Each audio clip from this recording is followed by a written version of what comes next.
Hello दोस्तों, banking for beginners में आपका स्वागत है। तो आज इस वीडियो में हम लोग करने जा रहे हैं हिस्ट्री ऑफ बैंकिंग के बारे में कि बैंकिंग क्या है, बैंकिंग किसको बोलते हैं। तो आपके साथ साथ मैं पढ़ने जा रहा हूँ बैंकिंग के बारे में, तो आशा करते हैं हम लोग बहुत अच्छे से बैंक एग्जाम क्लियर कर पाएंगे। तो आइए देखते हैं बैंकिंग क्या होता है। मैं ये नोट्स किस इंस्टीट्यूशन का लिया गया है उसके माध्यम से मैं पढ़ा रहा हूँ, इसलिए मैं पहले इनको क्रेडिट दे देना चाहता हूँ इस चीज़ के लिए। तो चलिए देखते हैं क्या है। तो पहले जानते हैं साथियों बैंक का मतलब क्या होता है। तो बैंक एक तरह का इंस्टीट्यूशन है जो अट्रैक्ट करता है deposit from the public and lends the money to the nearly person to the various interest rate.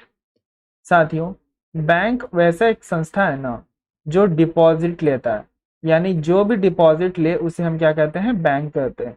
Deposit क्या, जैसे मनी का, यानी आपसे, मेरे से, हमसे, सब हम लोग से पैसे लेके क्या करता है बैंक, उस मनी को किसी और को देता है। यानी आप यहाँ पे हो, ठीक है, ये मैं माउस से बनाता हूँ ड्राइंग इसलिए आपको प्रॉब्लम हो थोड़ी सी। आप यहाँ पे हो, उसके बाद मान के चलो मैं यहाँ पे हूँ, उसके बाद ये है आपका बैंक और ये है पर पर्सन। अब इसको चाहिए लोन, तो ये आपका जो सी पर्सन है, ये बी पर्सन है, ये ए पर्सन है, ठीक है। तो मान के चलो आपके पास जो आपका जो सी पर्सन है साथियों, वो सी पर्सन क्या करेगा, आएगा बैंक के पास लोन लेने, ठीक है। और हम आपसे और हमसे कौन लेगा, बैंक में हम लोग के पास पैसा, और हम लोग क्या कर रहे हैं, बैंक में पैसे जमा कर रहे हैं। तो यही पैसा बैंक क्या करेगा, सामने सी वाले पर्सन को एज अ लोन देगा। कुछ ज़्यादा इंटरेस्ट पे देगा, हाई इंटरेस्ट पे देगा। मान के चलिए 10 इंटरेस्ट पे दिया, और हम लोग को जो पैसा बैंक में हम लोग ने जो पैसे दिए ताकि पैसे बढ़ जाए हमारे, तो उसमें उस केस में क्या हुआ साथियों, उस केस में हमें जो इंटरेस्ट दिया वो दिया 8% का। तो यानी जो बीच का 2% का गैप आया वो बैंक खुद रख लिया, क्योंकि एज एन प्रॉफिट। तो बैंक ने क्या किया, एज ए उसको प्रॉफिट रख लिया। ओके। तो मेनली जैसा कि मैंने बात बता दी कि बैंक का काम होता है डिपॉजिट लेना पब्लिक से, और उसी मनी को फिर किसी जो पर्सन है, जिसको नीडी पर्सन है, जिसको जरूरतमंद को दे देता है किसी दर पे। आपका इंटरेस्ट रेट को हम लोग दर बोलते हैं। तो बैंक जो काम करता है वो काम करता है बैंकिंग रेगुलेशन एक्ट 1949 के ऊपर में, जिससे वो बैंकिंग एक्टिविटीज को इंडिया में क्या कर सकता है, कंट्रोल कर सकता है। यानी जो बैंकिंग एक्ट है, कौन सा, बैंकिंग रेगुलेशन एक्ट 1949, याद रखिएगा साथियों, कौन सा एक्ट है, फिर से याद ध्यान रखिएगा, बैंकिंग रेगुलेशन एक्ट 1949। उससे क्या करता है बैंक अपने एक्टिविटी, ये एक्ट क्या करता है, बैंकों की एक्टिविटीज को क्या करता है, कंट्रोल में रखता है। तो मैंने आपको बता दिया बैंक क्या होता है। अब मैं आपको बताऊंगा हिस्ट्री ऑफ बैंक, थोड़ा सा बैंक के इतिहास क्या होती है वो जान लेते हैं। तो जो पहला बैंक स्टेब्लिश्ड हुआ था भारत में, तो उसका नाम क्या था, बैंक ऑफ हिंदुस्तान। याद रखिएगा साथियों, बैंक ऑफ हिंदुस्तान जो है पहला बैंक है जो 77 के अंदर में स्टेब्लिश किया गया था। दूसरा बैंक का नाम है जनरल बैंक ऑफ इंडिया, जो 1786 को स्टेब्लिश किया गया था। और उसके बाद हुआ क्या, उसके बाद ये हुआ कि इंपीरियल बैंक बनाया गया। इंपीरियल बैंक कैसे बनाया गया साथियों, इंपीरियल बैंक बनाया गया बहुत तीन बैंक को जोड़कर, और वो तीन बैंक कौन से थे, bank of Bengal, bank of Bombay and bank of Madras. तो ये जनवरी 1921 के अंदर में क्रिएट हुआ। तो अगर आपसे को पूछे पहला बैंक कौन सा है, तो बहुत बच्चे लिख देते हैं कि बैंक ऑफ बंगाल लिख देते हैं, इंपीरियल बैंक ऑफ इंडिया लिख देते हैं।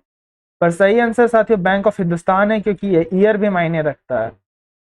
तो 70 पहले आया होगा या 1921 पहले आएगा, आप ही बताओ मुझे। तो वाजिब सा बात है कि 77 पहले आया होगा। इसीलिए पहला बैंक कौन सा था, बैंक ऑफ हिंदुस्तान। दूसरा बैंक कौन था, जनरल ऑफ इंडिया। और तीसरा बैंक इंपीरियल बैंक।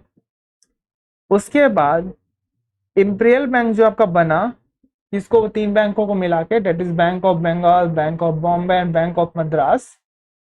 इसी को क्या किया गया, नेशनलाइज कर दिया गया। यानी जब क्या हुआ, आज़ादी हो गई, उसके बाद इसको क्या किया गया, आज़ादी के बाद, क्योंकि 1949 के अंदर आज़ादी हो गई। अब ये देखो 1921 की बात हो रही है, यानी ये तब की बात हो रही है जब देश अंग्रेजों का गुलाम था। तो साथियों 19 अगर 55 की हम साथियों बात करते हैं तो इसी इंपीरियल बैंक को क्या बना दिया गया, एसबीआई बना दिया गया। जो आज आप स्टेट बैंक ऑफ इंडिया देखते हो, ये पहला बैंक एक तरह से भारत का बन गया था अपना, क्योंकि ये सब बैंक जो स्टैब्लिश बैंक थे वो सब क्या थे, ब्रिटिशर के द्वारा स्टैब्लिश किए गए थे। बट अगर ये कहा जाए कि आजादी के बाद भारत का पहला कौन सा बैंक था, तो वो आपका बैंक था स्टेट बैंक ऑफ इंडिया। तो स्टेट बैंक ऑफ इंडिया को मर्ज कर दिया गया 3 बैंक के साथ, जैसे bank of Bengal, bank of Bombay and bank of Madras. ये 3 बैंक को मिला के 1921 के अंदर में इंपीरियल बैंक जब बनाया गया और उससे वापस नाम क्या दे दिया गया, स्टेट बैंक ऑफ इंडिया। तो स्टेट बैंक ऑफ इंडिया क्या है, तीनों बैंकों का एक तरह का मर्जर है, जैसे बैंक ऑफ बंगाल का, bank of Bombay and bank of Madras का। फिर हम सेंट्रल बैंक ऑफ इंडिया की बात कर लेते हैं। तो first public bank to introduce the credit card, ये सेंट्रल बैंक ऑफ इंडिया क्या है, जो that is CBI, central bank of India, वो पहला पब्लिक बैंक बन गया था जो क्रेडिट कार्ड इशू किया था। Central bank of India is the first commercial bank which was merged by the Indians. तो ये सेंट्रल बैंक ऑफ इंडिया जो था आपका, इसको कौन मैनेज करता था, इसको भारतीय लोग मैनेज करता था। आईसीआईसी बैंक की बात करें साथियों, तो आईसीआईसी बैंक वो पहला बैंक है जो प्रोवाइड करता था एटीएम, मोबाइल एटीएम। ठीक है साथियों, ध्यान रखिएगा कि पूछा जाएगा आपसे कि पहला कौन सा मोबाइल एटीएम देने वाला बैंक था, तो ये था आपका ICICI bank. Bank of Baroda की बात कर ले साथियों, तो बैंक ऑफ बड़ौदा की maximum number of overseas branches, यानी सबसे ज्यादा ब्रांचेस बैंक ऑफ बड़ौदा की थी। India's first talking automatically teller machine that is ATM was launch by Union bank of India. जी हाँ साथियों, आप जिस एटीएम से आज पैसे निकालते हो उस एटीएम को किसने लॉन्च किया साथियों, उस एटीएम को लॉन्च किया यूनियन बैंक ऑफ इंडिया ने, यानी यूबीआई ने। जो कहां पे लॉन्च किया, अहमदाबाद गुजरात के अंदर में। National payment corporation of India that is NFC launches the India's first rural bank ATM card. पहले क्या था, बैंक आप क्या कर सकते थे, जो कार्ड होता था उसको सिर्फ आप अर्बन एरियाज किसको बोलते हैं साथियों, जहां लोग शहर में रहते हैं। ठीक है, तो शहर वाले लोगों को तो फैसिलिटी थी, पर गांव वाले लोगों के लिए जो एनपीसीआई है, that is national payment corporation of India, that is government के द्वारा लॉन्च किया गया पहला एटीएम कार्ड, जिसको आप रीजनल रूरल बैंक के अंदर में इस्तेमाल कर सकते हैं, दैट इज आरआरबी। साथियों आरआरबी के बारे में बहुत चर्चाएं चलती रहती हैं। आरआरबी भी आपका बहुत इंपॉर्टेंट रहता है किसी एग्जाम पर्सपेक्टिव व्यू से, तो आरआरबी को ध्यान में रखिएगा, आरआरबी से बहुत क्वेश्चंस आते हैं। तो पहला वाराणसी के अंदर में साथियों से कर दिया गया। मैं एक बार क्लीन कर देता हूं पूरा बोर्ड को।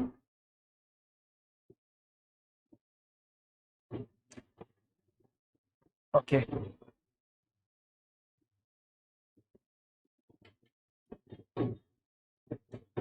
सो यहाँ पे मैंने बता दिया कि एनपीसीआई के द्वारा पहला रूरल एटीएम कार्ड लॉन्च कर दिया गया। आईएसओ जो था आपका, first Indian bank got ISO, जो पहला आईएसओ, आईएसओ का मतलब क्या होता है साथियों, आईएसओ का मतलब होता है इसको भी मेरे ध्यान में नहीं आ रही मेरे को, मैं आपको बता दूंगा। तो वो कौन सा बैंक बन गया, वो बन गया कनाडा बैंक, कनाडा बैंक। ठीक है, आईएसओ शायद यहाँ पे आपका इंटरनेशनल ट्रांजेक्शन जो करने वाला बैंक हो, जैसे आप अगर आप यहाँ बैठे हो, दुबई में कोई आदमी बैठा है, उसको पैसे भेजने हैं, तो ये आपका कनाडा बैंक सबसे नंबर 1 था उस समय, जो इंटरनेशनल ट्रांजेक्शन पहला करने में सक्षम था। First Indian bank started solely with the Indian capital investment is Punjab national bank. तो पहला ऐसा बैंक साथियों जो विकसित किया गया जिसमें पूरा ओनरशिप किसका था, भारतीय का था, तो वो कौन सा बैंक था, Punjab national bank. Punjab national bank के जो फाउंडर थे उनका नाम क्या था, लाला लाजपत राय जी। आपको कमेंट में बताना है लाला लाजपत राय जी के बारे में, 2-3 लाइनें आपको लिखनी है ताकि दूसरे बच्चे भी जान सके। अब जो यहाँ पे जो सेंट्रल बैंक था आपका ये वाला, इसको हटा के क्या बनाया गया, आपको बनाया गया RBI.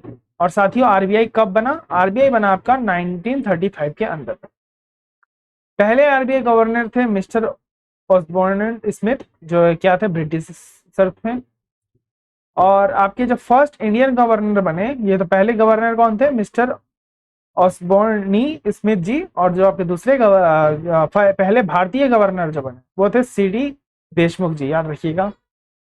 The first bank introduce the saving account in India तो सेविंग अकाउंट को पहला बैंक इंट्रोड्यूस करने, सेविंग अकाउंट को किसके द्वारा इंट्रोड्यूस किया गया था? प्रेसिडेंसी बैंक के द्वारा किया। पहला बैंक जो इंट्रोड्यूस किया था चेक सिस्टम को, वो था बैंक बंगाल बैंक ना 1833 की। जो चेक आप यूज करते हो, चेक क्या है? एक नेगोशिएबल इंस्ट्रूमेंट है। नेगोशिएबल इंस्ट्रूमेंट का मतलब क्या होता है साथियों?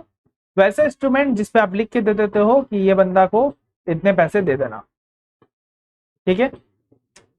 पहला बैंक जिसने इंटरनेट सेवा खोली थी, इंटरनेट बैंकिंग सिस्टम खोला था, वो था आईसीआईसी बैंक। तो आप दो चीजें याद रखना, आईसीआईसी बैंक ने क्या खोला था? इंडियन इंटरनेट बैंकिंग भी खोली थी, और दूसरा क्या खोला था आईसीआईसी बैंक ने?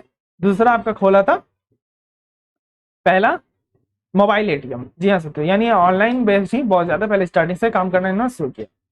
म्यूचुअल फंड की शुरुआत किसके द्वारा की गई थी? स्टेट बैंक ऑफ इंडिया के द्वारा की थी। Largest commercial bank of India कौन है? आपका स्टेट बैंक ऑफ इंडिया है। पहला बैंक जो क्रेडिट कार्ड इंट्रोड्यूस किया था वो सेंट्रल बैंक ऑफ इंडिया था। Credit card are known as plastic money. साथियों, क्रेडिट कार्ड को, मनी और मनी के बहुत सारे टाइप्स होते हैं, मैं बाद में बताऊंगा आपको। तो जो क्रेडिट कार्ड आप इस्तेमाल में करते हो ना, उसको हम लोग प्लास्टिक मनी भी साथियों बोलते हैं। Open market operation is carried out by RBI. First financial archive has been set up in Kolkata.